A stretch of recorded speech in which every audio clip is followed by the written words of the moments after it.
What if I told you the man who once called a car utterly brilliant has turned beer making into a multi-million-pound empire, and he's doing it in a way that's saving British farming while sticking two fingers up at the establishment?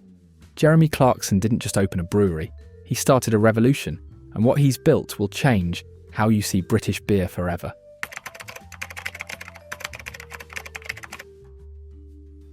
In 2020, Jeremy Clarkson stood in a drafty tractor shed on his diddly squat farm in the Cotswolds, staring at a problem that would have defeated most people.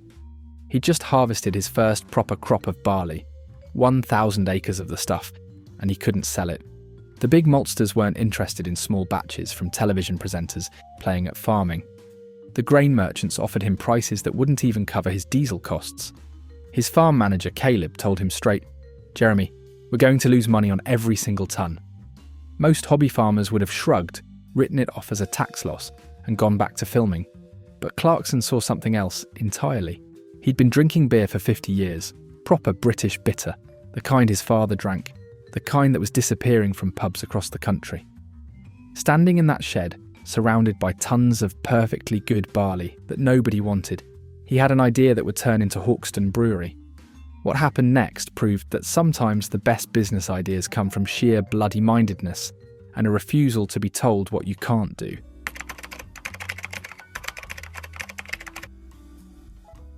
Clarkson didn't call his brewery something clever or modern. He named it after Hawkston Park, a sprawling estate in Shropshire that was once one of the wonders of Georgian England. In the 18th century, Hawkston was where the aristocracy came to marvel at grottos, follies, and dramatic landscapes. By the 1990s, it was derelict, forgotten, overgrown, a perfect metaphor for rural Britain itself. The name wasn't marketing genius, it was a statement of intent. This brewery would be about remembering what Britain used to make, used to value, used to be. When Hawkston Lager launched in October 2020, right in the middle of the pandemic when pubs were closed and the brewing industry was on its knees, people thought Clarkson had lost the plot. Who launches a premium beer when nobody can go to the pub? But Clarkson had figured out something the big breweries had missed. People were spending more time at home, they had money they'd normally spend on holidays, and they were desperate for little luxuries that felt special. Within weeks, Hawkston was selling out faster than they could brew it. Clarkson had accidentally timed his launch perfectly, and he'd created something that felt authentically British in a way that Carling and Stella never could.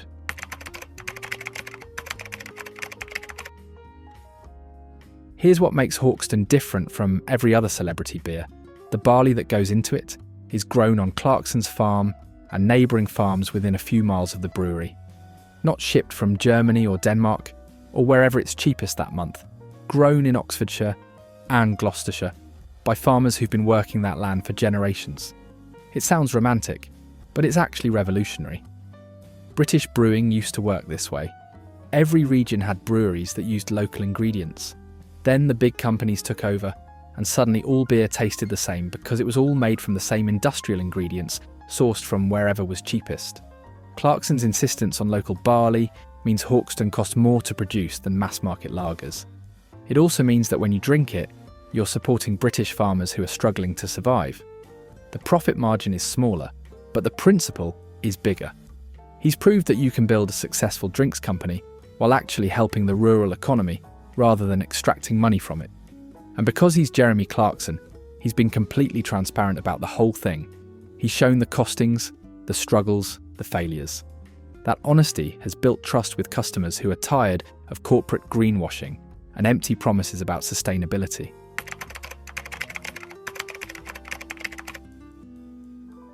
British people have been told for decades that we can't make decent lager. Lager is German, Czech, Danish, not British. We make bitter and ale, warm and flat. That's our lot. The big breweries reinforced this myth because it suited them to brew cheap lager under foreign-sounding brand names and charge premium prices for it. Clarkson looked at this accepted wisdom and did what he always does. He ignored it completely. Hawkston Lager is brewed to traditional methods with British ingredients, and it's genuinely excellent. Not good for a British lager, actually good. The brewing industry tried to dismiss it as a vanity project, celebrity nonsense that would be forgotten in 6 months. 2 years later, Hawkston was in Tesco, Sainsbury's, Waitrose and Morrison's. It was outselling craft beers that had been around for a decade. The reason is simple. It tastes like proper lager should taste. Clean, crisp, not gassy or chemical. And it's brewed in Britain by British workers using British ingredients, which matters more to people than the metropolitan beer snobs realised. Clarkson had accidentally created something that filled a gap in the market nobody knew existed, a premium British lager that you could actually be proud to drink.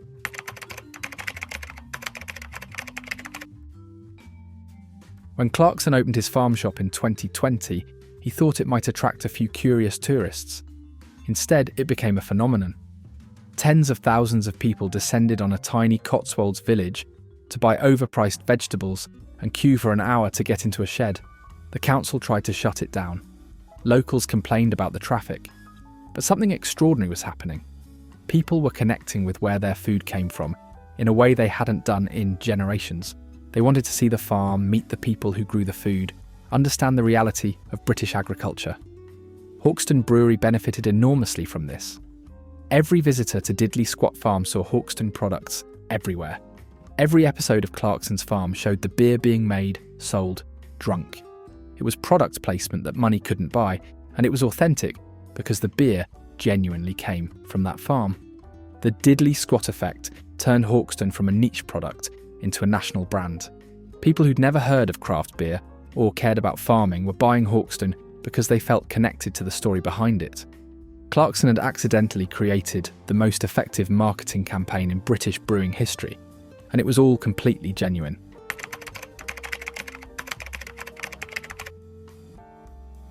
Hawkston isn't cheap. A 4-pack costs about the same as premium imported lagers, sometimes more. Every business consultant would tell you that's suicide. British consumers want cheap beer. Everyone knows that. But Clarkson made a calculation. He wasn't competing with Carling or Foster's. He was competing with Peroni, Estrella, Birra Moretti, the premium lagers that people buy when they want something better than the usual stuff. And Hawkston had a story those brands couldn't match. It was genuinely British, genuinely local, and the person whose face was on the can had actually grown the barley that went into it. The premium pricing also sent a message. This is serious beer, not a celebrity cash grab. Cheap beer has cheap ingredients and corners cut everywhere. Hawkston's price reflects the cost of using proper British barley, paying British workers decent wages, and refusing to compromise on quality. And remarkably, people have been willing to pay it. The beer sells consistently well, despite being more expensive than alternatives, because customers believe they're getting something worth the money. Clarkson proved that British consumers aren't just looking for the cheapest option, they'll pay more for something they believe in, as long as you're honest with them about what they're paying for. If you're enjoying this look at how Clarkson turned barley into gold, hit that like button and subscribe. We've barely scratched the surface of this empire, and what's coming next will surprise you. Drop a comment and tell me, have you tried Hawkston? What did you think? Let's get a proper discussion going.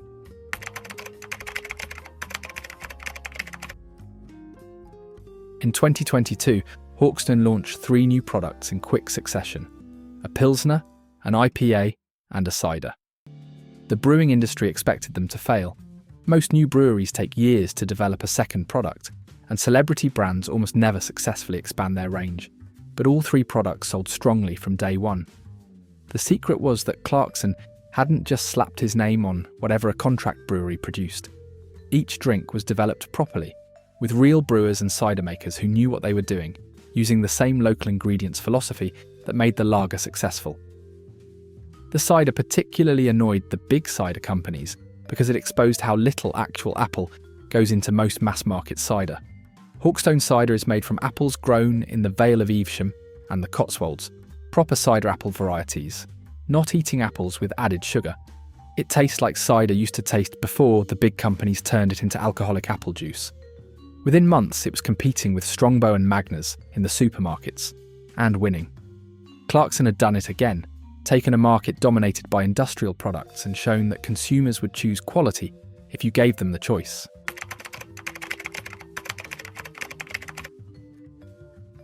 Hawkston could have been brewed anywhere. There are contract breweries across Britain desperate for business who would have made it cheaper than setting up your own operation. But Clarkson insisted on brewing it locally and employing local people. The brewery in the Cotswolds employs dozens of people from surrounding villages, many of whom had lost jobs when local factories closed or farms mechanised. These aren't minimum wage positions either. Clarkson pays above industry standard because he believes if you want people to care about quality, you need to pay them enough to live decently. The result is a workforce that genuinely believes in what they're making. The head brewer has been with Hawkston since the beginning and could earn more at a big brewery, but stays because he has creative freedom and proper resources. The delivery drivers know the customers. The bottling staff take pride in the product. It's old-fashioned, but it works. Staff turnover is almost non-existent, which means the beer is made by people who know what they're doing and care about getting it right. In an industry where most products are made by people who've never even tried what they're producing, that matters enormously.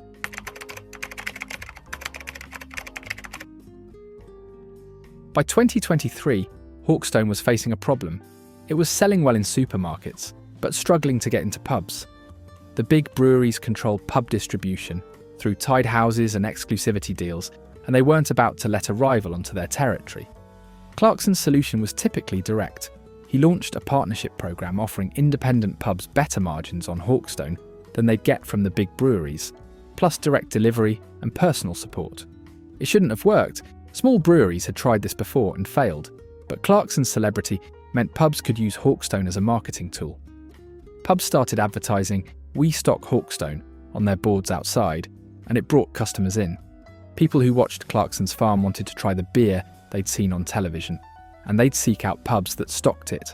Within a year, over 500 independent pubs across Britain were selling Hawkstone, and many reported it outselling their traditional lagers.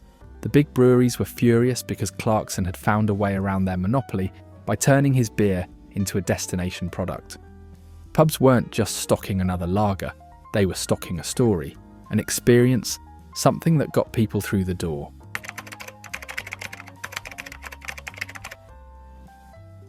Every drinks company now claims to be sustainable. It's meaningless marketing waffle most of the time. Hawkstone's sustainability is different because it's measurable and specific.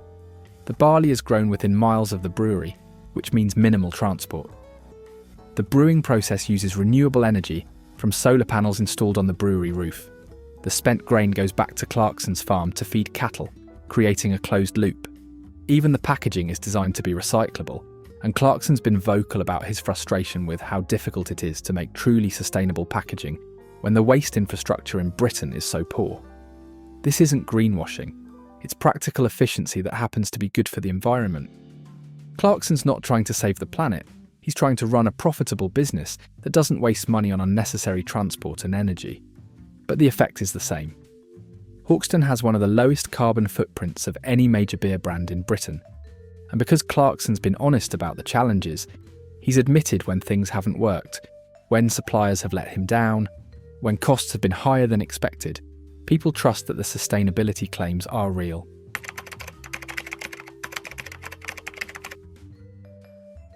Hawkstone sponsors dozens of country shows, farming events and rural festivals across Britain. Not music festivals or urban events, specifically rural gatherings where farming people congregate. It's unglamorous marketing that doesn't get media coverage, but it's been incredibly effective. These are exactly the people who care about British farming, who understand what Clarkson's trying to achieve, who become loyal customers for life. At these events, Hawkstone doesn't just have a stall, they explain the brewing process, introduce people to the farmers who grow the barley, let people taste the difference between mass-market lager and properly brewed beer. The genius of this strategy is that it creates evangelists. People who attend these festivals go home and tell their friends about this beer that's actually made properly, that supports British farming, that tastes better than the usual supermarket offerings. Word of mouth from trusted sources is worth infinitely more than television advertising, and Clarkson's built an army of advocates who genuinely believe in the product. It's grassroots marketing in the most literal sense, starting in the fields and growing outward.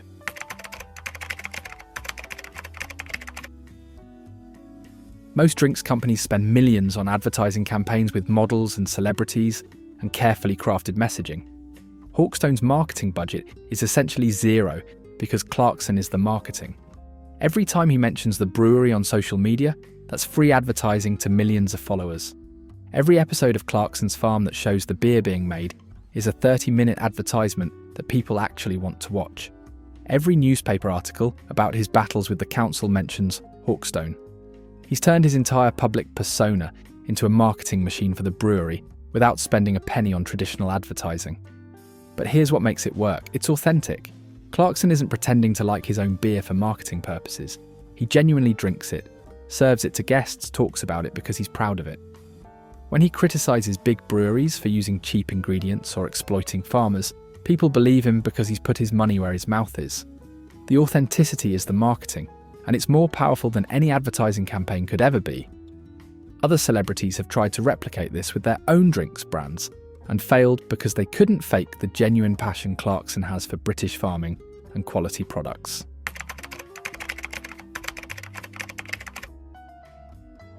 In 2023, Hawkstone signed a distribution deal with a major drinks wholesaler that gave it access to thousands of retailers across Britain.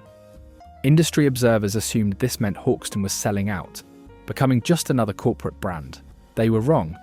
The deal specifically protected Hawkstone's commitment to local ingredients and traditional brewing methods. It was purely about logistics and distribution. The wholesaler wanted Hawkstone because it was selling so well that retailers were requesting it by name, which almost never happens with new brands. The deal meant Hawkstone could suddenly appear in corner shops, off licenses, and independent retailers that would never have been able to order directly from a small brewery. It democratized access to the beer. You didn't need to live near a Waitrose or drive to the Cotswolds anymore. Within months, sales tripled. The distribution deal proved that Hawkstone wasn't just a niche product for wealthy Southerners. It had genuine national appeal. People across Britain wanted to support local brewing and British farming if it was made convenient for them to do so.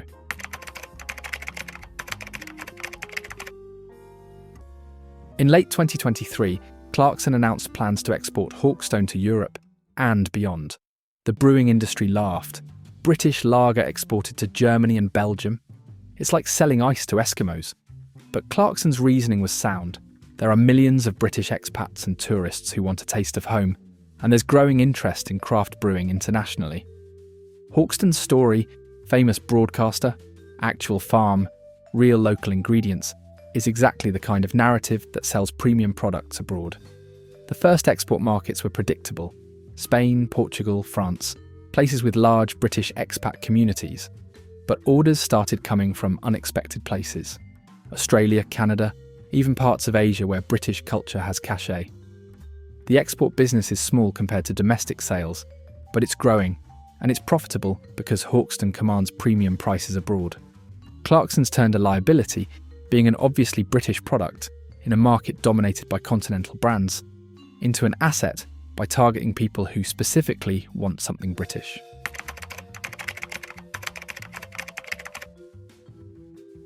Walk into the diddly squat farm shop, and you'll see almost as much Hawkstone merchandise as actual beer.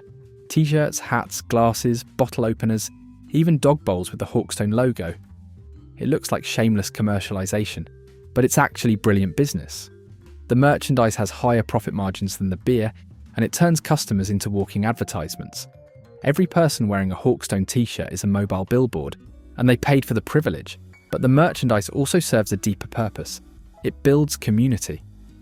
People who buy Hawkstone products feel like they're part of something, a movement to support British farming, to choose quality over convenience, to stick two fingers up at the big corporations.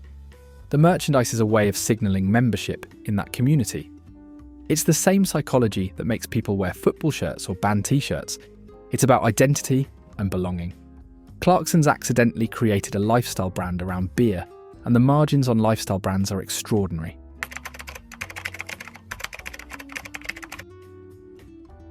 Every brewery struggles in January and February. People drink less after the Christmas excess. Money's tight. The weather's miserable. In 2024, Hawkstone launched a winter warmer ale specifically for those months. Darker, richer, stronger than the lager, designed to be drunk by a fire rather than in a beer garden. The big breweries told Clarkson he was mad. Seasonal products are risky, and ale drinkers are notoriously fussy and loyal to established brands. The winter warmer sold out within weeks. It turned out there was a massive market for a proper British ale made with the same principles as the lager: local ingredients, traditional methods, honest brewing. Sales in January and February 2024 were up 40% compared to the previous year, entirely because of the winter warmer. Clarkson had smoothed out the seasonal peaks and troughs that plague every brewery, and he'd done it by actually listening to what customers wanted rather than assuming he knew better. The winter warmer is now permanent, and it's introduced Hawkstone to ale drinkers who'd never have tried the lager.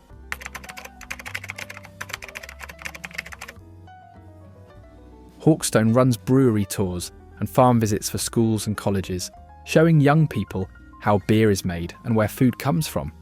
It's not about encouraging underage drinking, it's about education. Most British teenagers have no idea that barley becomes beer, that hops grow on vines, that brewing is chemistry and biology in action. The tours connect food production to science in a way that textbooks can't, and teachers love them because students actually pay attention when Jeremy Clarkson's involved. The long-term business benefit is obvious. These teenagers will become customers in a few years, and they'll remember the brewery that taught them about farming and fermentation. But there's something more idealistic at play too. Clarkson genuinely believes that reconnecting young people with British agriculture is vital for the industry's survival. If the next generation thinks food comes from Tesco and has no connection to the countryside, British farming is doomed. The education programme is in light and self-interest. It's good for Hawkstone, and it's good for rural Britain.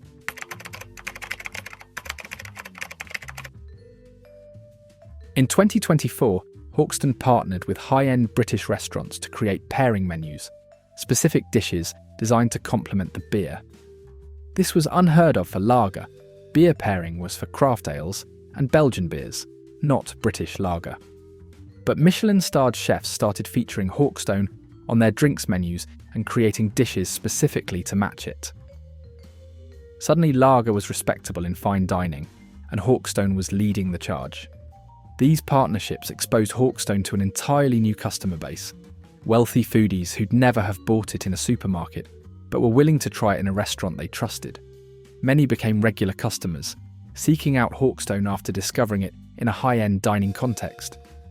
Clarkson had pulled off something remarkable, elevating British lager from working-class drink to something you'd serve at a dinner party, without alienating the core working-class customers who'd supported it from the beginning.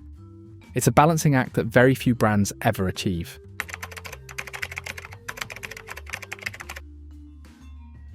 Clarkson's spoken openly about his ambitions for Hawkstone. He wants it to become one of Britain's major breweries within a decade, competing directly with the big industrial brands. Not by copying them, by showing that their business model is outdated. He's planning to open a larger brewery that can triple production while maintaining the same commitment to local ingredients. He's in talks with farming cooperatives across Britain to source barley regionally, creating a network of local supply chains rather than one centralised operation. The vision is ambitious, bordering on delusional. A national brewery that operates on local principles, that supports farmers in every region, that proves you can have scale without sacrificing quality or values. If anyone else proposed this, it would sound like fantasy. But Clarkson's already proved everyone wrong so many times that dismissing him seems foolish. He's shown that British people will support British brewing if it's done properly, and he's built a brand with genuine emotional resonance. Whether he can scale it to truly rival the big breweries remains to be seen, but nobody's betting against him anymore.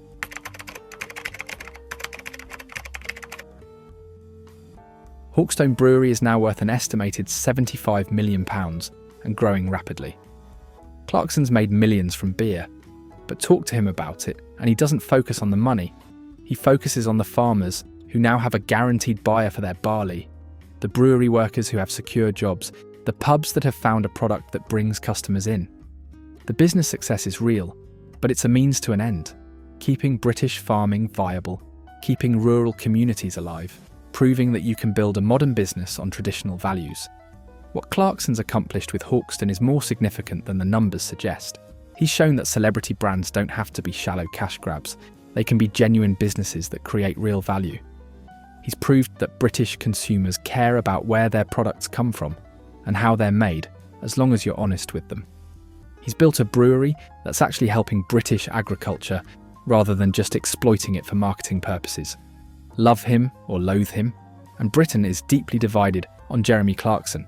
You can't deny what he's achieved. He's turned a shed full of unwanted barley into a multi-million-pound empire that's changing British brewing. Jeremy Clarkson turned unwanted barley into a £75 million brewing empire that's saving British farming, while revolutionising how we think about beer. From farm to glass, this is the story of how one man's stubbornness built something extraordinary. Hit subscribe and watch the next video to see another empire that will fascinate you.